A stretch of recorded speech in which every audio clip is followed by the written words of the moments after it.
घरच्यांना मी कसं समजू हेच कळत नाही आता मला. सिद्धू, खरं सांगू का, तुझ्या घरच्यांचं अगदी बरोबर आहे.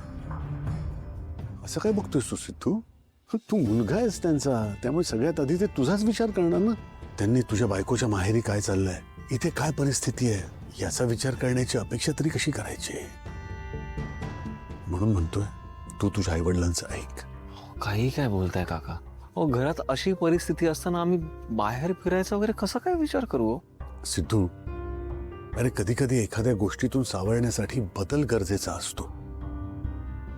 आता मला जयंतचा फोन आला होता आणि जानूच्या डॉक्टरांनी हेच सांगितलं, आणि जानूला चेंज मिळावा म्हणून जयंत आणि जानू आता ट्रिपला जाणार आहेत. ट्रिपला? म्हणजे? अरे जानूला चेंज मिळावा म्हणून जयंत आणि जानू काही दिवसांकरता फॉरेनला जाऊन येत आहेत. सिद्धू, तुझी आणि भावनाची जानूबद्दलची काळजी माहिती आहे मला. अरे पण आता जानूच नसणार आहे पुण्यात, ती जाणार आहे बाहेर, आणि तुमचाही संसार पुढे सरकायला हवा ना रे. ऐक माझं, जाऊया तुम्ही दोघे. सिद्धू, काकू, काय झालं? सगळं ठीक आहे ना? भावना ठीक आहे ना? हो हो हो काकू, अगं अगं सगळं ठीक आहे. तू तू टेन्शन नको घेऊस. तू तू बस ना, ये बस बस नाही बस. तू नाही नाही, काही नाही झालंय काकू, बस सांगतोस का? काय झालं तुला? नाही, काही नाही, ते नाही नाही काकू, सांगते. हे बघा, विषय फक्त इतकाच आहे की माझे घरचे असं म्हणतायत की मी आणि भावना मॅडम बाहेर कुठेतरी फिरायला जावं, इतकंच. अच्छा, असं होय.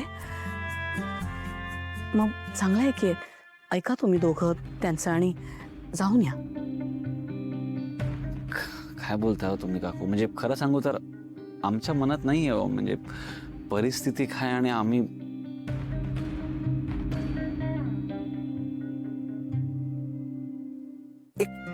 एक एक काम करूया का आपण? म्हणजे मी आणि भावना मॅडम जातो फिरायला, पण काका माझी एक अट आहे, तुम्ही दोघं सुद्धा आमच्या सोबत फिरायला येणार आहात. अरे काहीतरी काय. अरे वा.